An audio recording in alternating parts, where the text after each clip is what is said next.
आजकाल लग्न जुळत नाहीत ही सगळ्या समाजाची सार्वत्रिक समस्या झालेली आहे आणि त्यातच दुसरीकडे लग्न जुळत नाहीत, लग्नाच्या माध्यमातून फसवणूक वाढते आहे. फसवणूक वाढत असताना ज्यांची कोणाची लग्न जुळतात ती जुळली तर ती टिकत नाहीत. मुलांच्या भानगडीचे प्रमाण वाढलेलं आहे, पळून जाण्याचं प्रमाण वाढलेलं आहे आणि अशा स्थितीमध्ये अलीकडच्या काळामध्ये जी काही राजकारण आणि समाजकारण या दोन्ही गोष्टींनी आपापली पातळी सोडलेली आहे आणि मग या माध्यमातून आपला समाज आपल्यासाठी काही करेल, आपलं सरकार आपल्यासाठी काही करेल ही आशा लावून बसणं व्यर्थ आहे.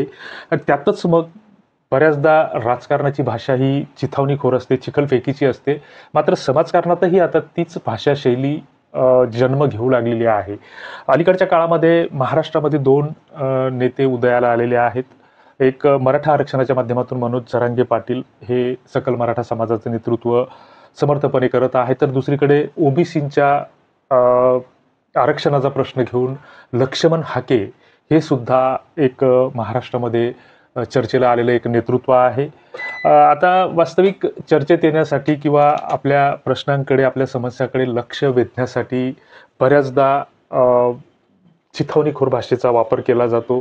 ते त्यांच्या जागी ठीक असेल नसेल या गोष्टींकडे आपल्याला जायचं नाही. मात्र काल लक्ष्मण हाके यांनी बीड जिल्ह्यामध्ये बोलत असताना जे स्टेटमेंट केलं किंवा जे विधान केलं किंवा कुठलाही संदर्भ देऊन त्यांनी ते विधान केलं असेल तर एक चिथावणीखोर भाषा म्हणून किंवा एक त्यांची नेहमीची स्टाईल म्हणून याच्याकडे न पाहता त्याला जर आपण स्वागताच्या दृष्टीनं जर बघितलं तर त्याला काही हरकत नसावी असं हे आमचं वैयक्तिक मत आहे. ते काय बोलले काय नाही बोलले याबद्दलच आपण चर्चा करणार आहोत. जरांगेच्या मागे एक महाराज उभे राहतात. ऐका 2 मिनिटं बसा खाली. आता ऐका, कुणबी सर्टिफिकेटच्या द्वारे तुम्ही ओबीसी मध्ये आलाय. आता आमच्यातले क्वालिफाईड आम्ही 11 पोरं सुचवतो. ऐका ओ, आता पहिल्यांदा 11 विवाह आपल्यामध्ये करूया की. आता तुम्ही आमच्यात आलाय की नाही? 11 विवाह केले पाहिजेत का नाही केले पाहिजे? आता काय जातपात राहिलं का? आता सगळे सोयरे राहिलं का? आता पाटील 96 कुळी क्षत्रिय काय राहिलं का? आता पहिल्यांदा 11 विवाह जाहीर करा. आमच्याकडे 11 पोरं आहेत बरं का. हाके काय बोलले हे तुम्ही ऐकलं. आता ते जर स्वतःला या स्टेजवर प्राध्यापक म्हणून घेत असतील तर त्यांची प्राध्यापकी आणि डिग्री या दोन्ही गोष्टीवर संशय व्यक्त करायला भरपूर वाव आहे. कारण त्यांचा जो काही प्रस्ताव आहे तर तो प्रस्ताव मान्य करायला किंवा स्वीकारायला कुठलीही हरकत नसावी. मात्र त्यांनी ज्या उपरोधानं हे भाष्य केलं, त्यांची भाषा टिंगलटवाळीची आहे, डिवचण्याची आहे आणि विशेषतः मराठा समाजाला डिवचण्याची त्यांची भाषा आहे हे त्यांच्या बोलण्यातून, भाषणातून स्पष्ट होतं. यात कुठलंही गोष्ट लपून राहत नाही. दुसरीकडे जो मराठा समाज आहे तर मराठा समाज हा स्वतःमध्ये म्हणजे मराठा, धनगर, माळी सगळी ह्या जाती शूद्रामध्ये जरी मोडत असल्या तर वेगळ्या वादाचा विषय जरी असला तरी मूलतः मराठा समाज हा स्वतःच्या जागी स्थिर आहे. अजूनही आपल्यामध्ये मराठा समाजच काय प्रत्येक समाजामध्ये ऊच नीच हे भेदभाव आहेत. म्हणजे जसे मराठ्यामध्ये 96 कुळी, क्षत्रिय, घाटाखालचे, घाटावरचे, लेवा, दखने, उजवे, आक्रमाशी, बारमाशी असे जे प्रकार आहेत, देशमुख, पाटील, तर यांच्यामध्ये रोटी व्यवहार सर्रास होताना दिसतात. मात्र अजूनही बेटी व्यवहार होत नाहीत. आणि अशा स्थितीमध्ये लक्ष्मण हाके जर म्हणत असतील की आमच्याकडे 11 मुलं आहेत आणि मग तुमच्या मुली द्या, तर ही स्पष्टपणे 2 समाजामध्ये तेढ निर्माण करण्याची त्यांची भाषा आहे हे यातून स्पष्ट होते.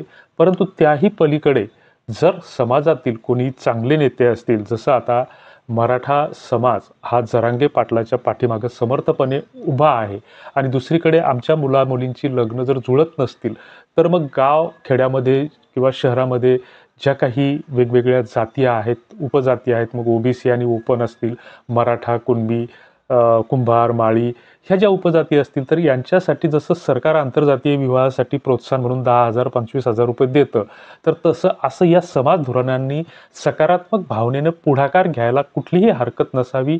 याला उलटं आमचं समर्थन आहे. परंतु लक्ष्मण हाकेंनी जो कुत्सित भावनेनं जो प्रस्ताव मांडला तर तो नक्कीच निषेधार्ह आहे असं आम्ही मानतो. आता त्यापुढे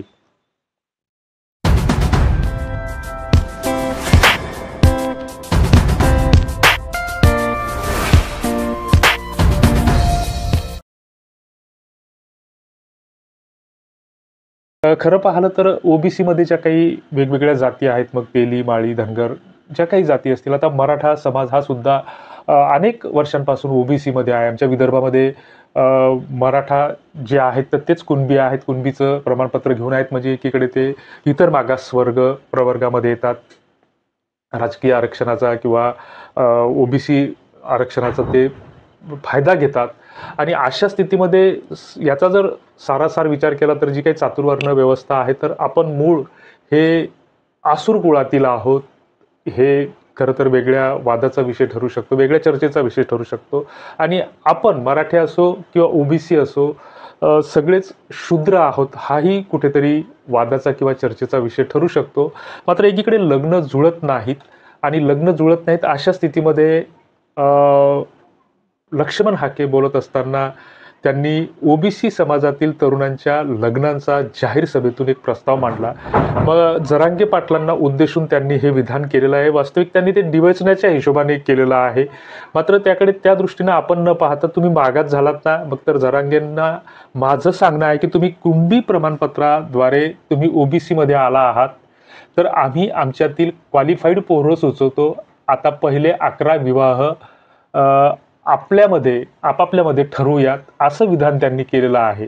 तर एक त्यांना त्या विधानाकडे एका वेगळ्या अँगलने न पाहता आपण जर स्वागताच्या दृष्टीनं जर पाहिलं, कारण नाहीतरी आपल्यामध्ये गावखेड्यामध्ये ज्या काही उपजाती आहेत, माळी, कुंभार, तेली, धनगर ह्या ज्या काही जाती आहेत, तर गावखेड्यामध्ये तर सर्रासपणे रोटी व्यवहार होताना दिसतात. मग त्याच्यामध्ये मोठी व्यवहार व्हायला काय हरकत आहे? सगळ्या गोष्टी आपल्या कॉमन आहेत. मग आता ह्या कुठेतरी आपण सगळ्याच समाजाने तो विचार केला पाहिजे की आपण जे आपल्यामध्ये जी काही अहम भावना आपण ठेवून आहोत, किंवा वारंवार आपण बऱ्याच पुरोगामी संघटनांच्या माध्यमातून जाती अंताच्या लढाईसाठी लढा देत असतो, निवेदनं देत असतो, वेगवेगळे कार्यक्रमाचं आयोजन करत असतो. मात्र हा जाती अंत संपुष्टात आणण्यासाठी आपणच कुठेतरी पुढाकार घेतला पाहिजे. पाटील, शहानू कोळी, क्षत्रिय, हलके, भारी ह्या ज्या गोष्टी आहेत, तर हे जे लक्ष्मण हाकेचं विधान असेल, जरांगे पाटील असतील, हे दोन्ही मातब्बर नेतृत्व आहेत किंवा महाराष्ट्रभर चर्चेत असलेले एक नेते आहेत. आणि अशा लोकांनी जर या लग्नासाठी जर पुढाकार घेतला आणि समाजानं सुद्धा, मग तो समाज कुठलाही असो, तर समाजानं सुद्धा याला जर सकारात्मक दृष्टीनं जर पाहण्याचा प्रयत्न केला, तर नक्कीच याच्यातून काहीतरी चांगलं येईल असं आम्हाला वाटतं. हे आमचं वैयक्तिक स्तरावरील मत आहे. मराठा लग्न अक्षताच्या माध्यमातून लग्न साठी जे काही प्लॅटफॉर्मवर आम्ही 5-6 वर्षापासून काम करतो आहोत, तर हा आमचा एक वैयक्तिक स्तरावरील विचार आहे, प्रस्ताव आहे. तो सगळ्यांसाठी सार्वत्रिक असेल किंवा कॉमन असेल असं नाही. तुम्हाला याबद्दल काय वाटतं?